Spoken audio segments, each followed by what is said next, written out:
London की ठंडी हवाओं में जब पाकिस्तान के प्रधानमंत्री शहबाज शरीफ ने मंच से भारत को यह उपदेश दिया कि उसे तय करना होगा कि क्या वह दुश्मनी निभाएगा या पड़ोसी होने का फर्ज, तो पहली नजर में यह कूटनीतिक बयान लग सकता था, लेकिन असलियत कुछ और ही थी। यह बयान उस दौर में आया है जब पाकिस्तान खुद आर्थिक, राजनीतिक और कूटनीतिक संकटों के दलदल में फंसा हुआ है।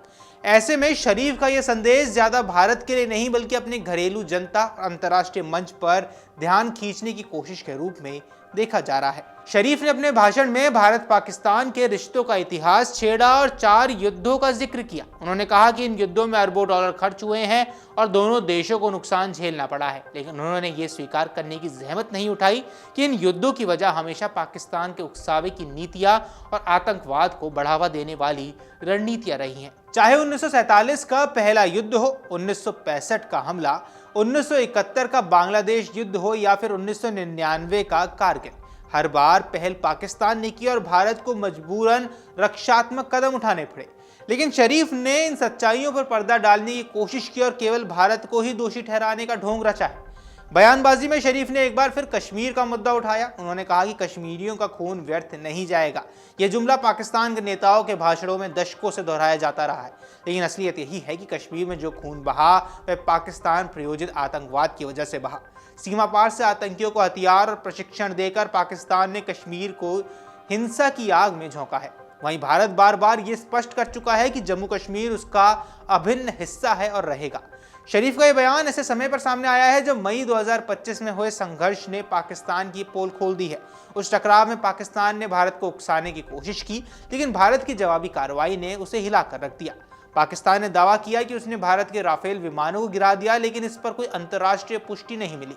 उल्टा पाकिस्तान की खुद भारी नुकसान उठाना पड़ा। उसकी सेना थक हार कर अंततः अमेरिका के दबाव में संघर्ष विराम पर राजी हुई। इस हार ने पाकिस्तान की साख को और कमजोर कर दिया। ऐसे हालात में शरीफ का बयान साफ तौर पर अपनी हार छिपाने और जनता का ध्यान भटकाने का सिर्फ एक कवायद है।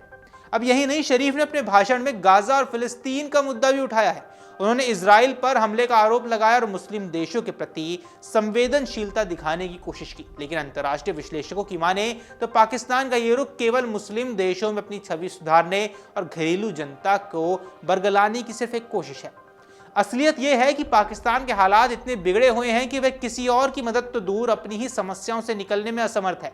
आर्थिक मोर्चे पर पाकिस्तान की हालात किसी से भी छिपे नहीं है। शरीफ ने अपने भाषण में प्रवासी पाकिस्तानियों का जिक्र किया और कहा कि उन्होंने देश को 38 अरब डॉलर भेजे हैं। यह सुनने में एक उपलब्धि की तरह लगता है, लेकिन असल में यह पाकिस्तान की बदहाली का सबूत है। पाकिस्तान की अर्थव्यवस्था इस कदर डगमगा चुकी है कि वह अब पूरी तरह से विदेशों में रह रहे अपने नागरिकों की कमाई पर निर्भर हो गई है।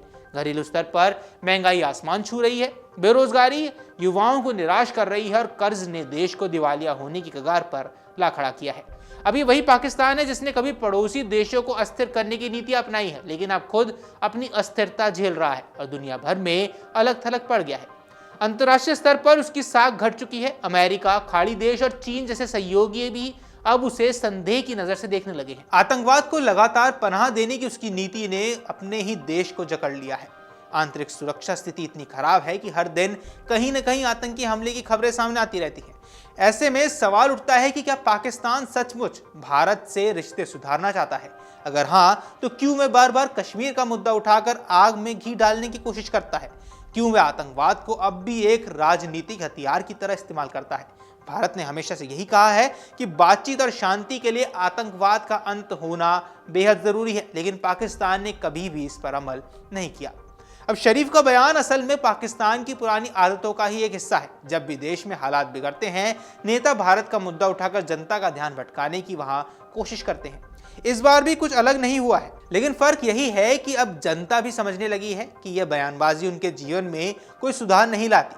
महंगाई कम नहीं होती, बेरोजगारी खत्म नहीं होती और ना ही देश की अर्थव्यवस्था मजबूत होती है। भारत ने कई बार यह भी साबित किया है कि वह शांति चाहता है, लेकिन अपनी सुरक्षा और संप्रभुता से कोई समझौता भारत नहीं करेगा। पाकिस्तान को भी समझ लेना चाहिए कि बयानबाजी से ना तो अंतर्राष्ट्रीय समर्थन मिलेगा, ना ही घरेलू संकट हल होंगे। असल सुधार तभी होगा जब वे अपनी नीतियों में बदलाव करे, आतंकवाद से नाता तोड़े और सचमुच पड़ोसी होने का एक फर्ज निभाए।